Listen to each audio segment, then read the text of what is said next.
पार्वती का जन्म और इंद्र का नारद को हिमालय के पास भेजना।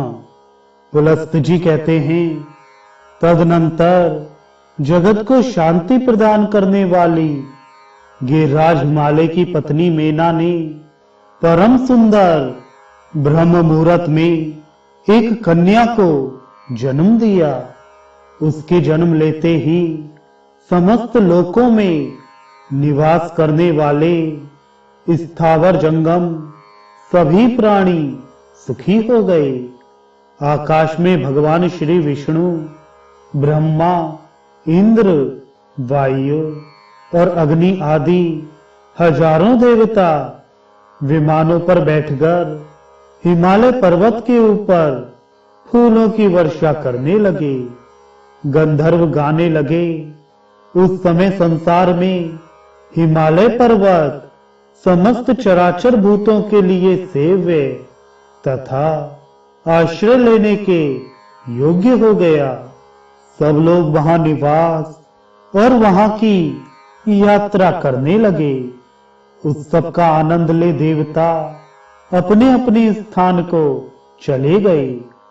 गिरिराज कुमारी उमा को रूप, सौभाग्य और ज्ञान आदि गुणों ने विभूषित किया। इस प्रकार वह तीनों लोकों में सबसे अधिक सुंदरी और समस्त शुभ लक्षणों से संपन्न हो गई। इसी बीच में कार्य साधन परायण देवराज इंद्र ने देवताओं द्वारा सम्मानित देव ऋषि नारद का स्मरण किया। इंद्र का अभिप्राय जानकर देव ऋषि नारद बड़ी प्रसन्नता के साथ उनके भवन में आए। उन्हें देखकर इंद्र सिंहासन से उठ खड़े हुए और यथा योग्य पाद्य आदि के द्वारा उन्होंने नारद जी का पूजन किया। फिर नारद जी ने जब उनकी कुशल पूछी तो इंद्र ने कहा, मुने, त्रिभुवन में हमारी कुशल का अंकुर तो जम चुका है। अब उसमें फल लगने का साधन उपस्थित करने के लिए मैंने आपकी याद की है। ये सारी बातें आप जानते ही हैं, फिर भी आपने प्रश्न किया है, इसलिए मैं बता रहा हूं। विशेषतः अपने सुहृदों के निकट अपना प्रयोजन बताकर प्रत्येक पुरुष बड़ी शांति का अनुभव करता है। अतः जिस प्रकार भी पार्वती देवी का पिनाकधारी भगवान शंकर के साथ संयोग हो, उसके लिए हमारे पक्ष के सब लोगों को शीघ्र उद्योग करना चाहिए। इंद्र से उनका सारा कार्य समझ लेने के पश्चात नारद जी ने उनसे विदा ली और शीघ्र ही गिरिराज हिमालय के भवन के लिए प्रस्थान किया। गिरिराज के द्वार पर जो विचित्र बेंत की लताओं से हरा भरा था, पहुंचने पर हिमवान ने पहले ही बाहर निकलकर मुनि को प्रणाम किया।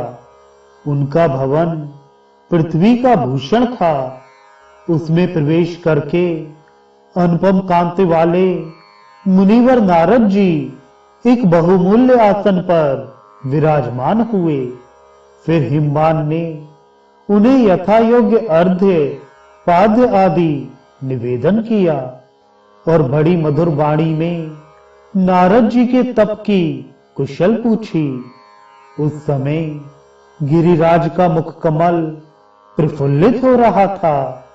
मुनि ने भी गिरिराज की कुशल पूछते हुए कहा, पर्वतराज, तुम्हारा कलेवर अद्भुत है। तुम्हारा स्थान धर्मानुष्ठान के लिए बहुत ही उपयोगी है। तुम्हारी कंदराओं का विस्तार विशाल है। इन कंदराओं में अनेकों पावन एवं तपस्वी मुनियों ने आश्रय ले तुम्हें पवित्र बनाया है। गिरिराज, तुम धन्य हो, जिसकी गुफा में लोकनाथ भगवान शंकर शांति पूर्वक ध्यान लगाए बैठे रहते हैं।